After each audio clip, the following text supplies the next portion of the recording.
That's Bible. 66 పుస్తకాలు అలాంటి.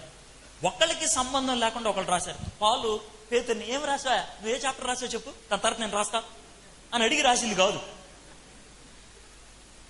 So ఒకళ్ళతో ఒకళ్ళకి ఏమీ నిమిత్తం లేదు. But that book has Unison. Unison ఏంటి తెలుసా? యూనిటీ ఉంది. బైబిల్ మొత్తాన్ని ఇలా పట్టుకుంటే ఒక చాప్టర్కి ఇంకో చాప్టర్కి ఎక్కడ వైవిధ్యం కనబడదు, కాంట్రడిక్షన్ ఉండదు. ఒకదాంతో ఇంకొకటి అరే ఇది తప్పు అని చెప్పేటువంటి పరిస్థితి ఎక్కడ ఉండదు. అందుకనే బైబిల్ని ఒక ఆయన దేంతో పోల్చాడంటే పూసల దండతో పోల్చాడు. ఆడపిల్లలు పూసల దండ వేసుకుంటారు కదా, నాట్ గోల్డ్ చైన్, పూసలు.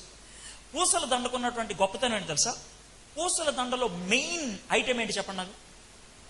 దారం కదా, దారమే ఆధారం. దారం కనబడకూడదు, దండ అవ్వాలి. బైబిల్ అలాంటిది. బైబిల్కి ఒక దారం ఉంది, అది బయటకు కనబడదు, తడిమి చూస్తే కనబడుతుంది. పూసలు మాత్రం కనబడతాయి, 66 పూసలు. కానీ దారం ఏంటి తెలుసా?